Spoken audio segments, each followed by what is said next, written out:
everybody, welcome to Tip Tuesday. This week's tip is brought to you by Dogtra e-collars. You can check out their products at dogtra.com or on Facebook, search Dogtra e-collars. We've worked with Dogtra for many years and we're very happy with their products. This week's tip of the week is slip chains or slip leads, depending on how you look at it. They can either be cloth or metal chains like this. They come in many different sizes. In my opinion, the smaller chains are the better. The smaller the chain you can have for the dog, the better. I think that it gets a little bit easier pulling on it. The two different things that I use a metal slip lead are for collar conditioning. People will use an electronic e-collar like this one from Dogtra to help train their dog, and a bad behavior on an e-collar can get even more bad when the dog is off collar, and that's when the dog becomes collar conditioned to the e-collar. If the behavior is bad and you try to correct it with the e-collar, it can become worse when the dog is off collar because he knows that he can't get zapped. Some of the collar conditioning you can do for that is with a metal slip lead and use corrections on a check cord, 50-foot check cord, and use the metal slip lead to correct those behaviors at a distance where the dog knows that the collar is not on him, but he can still get corrected with the metal slip lead. Metal slip lead is also used for corrections just for when you're walking your dog.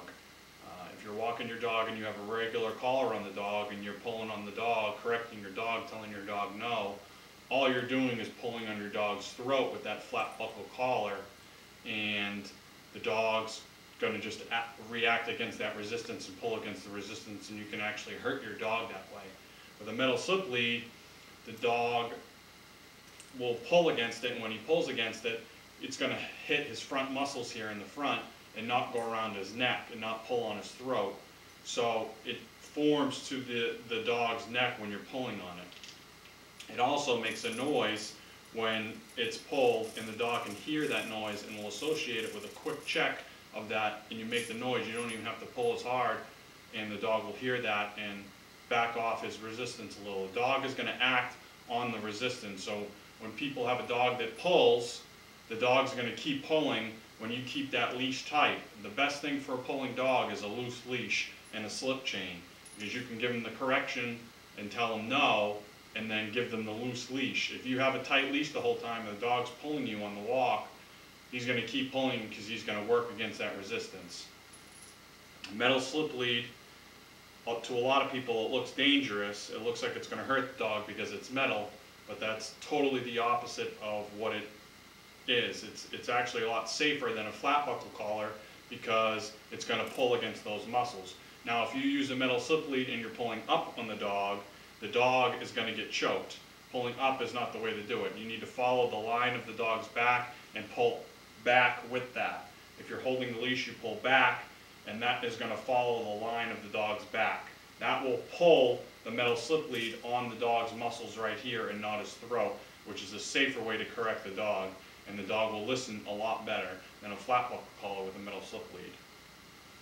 If you have any questions about this or any more questions about dog training or hunting with your dog, you can contact us on Facebook. Be sure to check us out as well on YouTube and subscribe to our YouTube page. We appreciate all the support. Also check out dogtra.com for their products. Thanks again for tuning in to this week's Tip of the Week for Tip Tuesday.